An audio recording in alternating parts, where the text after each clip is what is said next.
आज के इस कालखंड के लिए प्रश्न है, भाग संक्रिया में सदैव भागफल 1 प्राप्त होगा यदि। और इस प्रश्न के लिए 4 विकल्प है। नंबर अ, किसी भी संख्या में उसी संख्या का भाग दे। ब, किसी भी संख्या में संख्या 1 का भाग दे। स, किसी भी संख्या को उसी संख्या से घटाएं। और नंबर द, उपरोक्त सभी कथन गलत हैं। साथियों, आप देख रहे हैं चैनल आरएफ टेमरे और आज के इस कालखंड के लिए हमने गणित विषय का प्रश्न लिया है।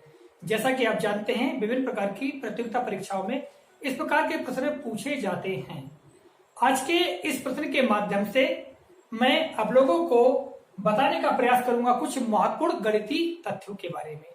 तो साथियों, जैसा कि यह प्रश्न दिया गया है कि भाग संक्रिया में सदैव भागफल 1 प्राप्त होगा, यानी किस परिस्थिति में जो भागफल है संख्याओं का भाग करने पर एक ही भागफल प्राप्त होता है। मैंने 4 ऑप्शन लिखे हुए हैं। जैसा कि पहला ऑप्शन, किसी भी संख्या में उसी संख्या का भाग दे। चलिए मान लो हम यहां लेते हैं 40 में ही 40 का हम भाग दे तो निश्चित तौर से जो भागफल होता है वो 40 एकम 40, अर्थात जो भाग फल है वो 1 ही प्राप्त होता है। इस तरह हम संख्या मान लो 95 ले ले तो 95 ही 95 का भाग देंगे तो आप देखेंगे कि 95 भागित 95 यानी 95 एकम 95 यानी भाग प्रक्रिया, इसमें भी क्या हुआ, भागफल हमारे पास 1 प्राप्त होता है। इस तरह हम आगे देखते हैं, मान लो 105 भागित 105 हम करते हैं तो भी भागफल क्या आएगा, 1 ही आएगा। यानी पहला विकल्प क्या है कि किसी भी संख्या में उसी संख्या का भाग दे तब क्या सदैव ही भागफल 1 प्राप्त होगा। साथियों, ये तथ्य सत्य प्रतीत होता है किंतु सत्य नहीं है। अभी मैं आपको बताऊंगा क्यों सत्य नहीं है।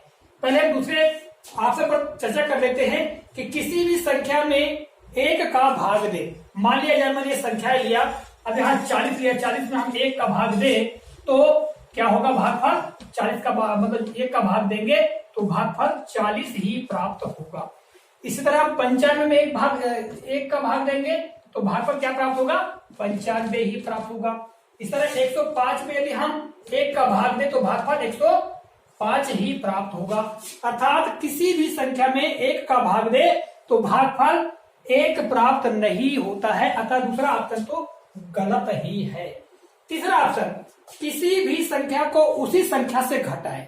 देखिए, यदि मान लो हमने पहली संख्या ली थी 40 में से 40 घटाते हैं तो क्या आता है, 0 आता है। इस तरह 95 में से हम 95 घटाते हैं तो 0 आता है। इस तरह 104 में से 104 घटाते हैं तो 0 आता है। अतः तीसरा ऑप्शन भी हमारा गलत है। अब चौथा ऑप्शन क्या है, उपरोक्त सभी कथन गलत है। तो साथियों, हमको ऐसा प्रतीत होता है कि ऑप्शन नंबर अ सही है कि किसी भी संख्या में उसी संख्या का भाग दे, किंतु यह सही नहीं है क्योंकि एक संख्या हम लेते हैं 0। 0 में हम 0 के भाग देते हैं तो भागफल आएगा 0। देखिएगा, 0 में यदि हम 0 का भाग देते तो 0 आता है। अतः यहाँ भागफल जो है वो 0 प्राप्त होता है।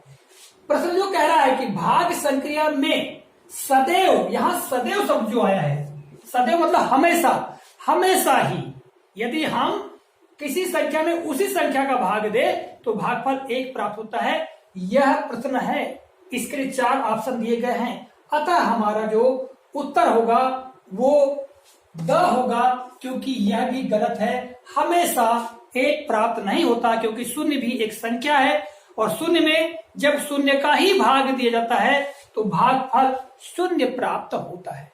हाँ, अगर यह प्रश्न ऐसा होता कि भाग संक्रिया में 0 को छोड़कर किसी संख्या में उसी संख्या का भाग दे तो भागफल सदैव 1 प्राप्त होता है, तो यह कथन है। इस प्रकार होता, ठीक है, तो हम मान सकते थे, किंतु यहां पर कह रहा है सदैव किसी भी संख्या की बात कही गई है तो 0 भी एक संख्या में शामिल है। अतः साथियों, यह ऑप्शन गलत आता है। आप देखिएगा कि जब भी इस प्रकार के कोई प्रश्न परीक्षा में पूछे जाते हैं तो आपको ध्यान रखना है, ठीक है, कि प्रश्न क्या कह रहा है उसकी भाषा किस प्रकार की है। तो साथियों, आज के इस कालखंड में मैंने गणित से संबंधित यह महत्वपूर्ण जानकारी आपको प्रदान की है। आशा करता हूं ये जानकारी आपको काफी उपयोगी और ज्ञानवर्धक लगी होगी। अगले कालखंड में किसी नए प्रकरण के साथ पुनः आपके समक्ष उपस्थित होऊंगा। तब तक के लिए नमस्कार, जय हिंद।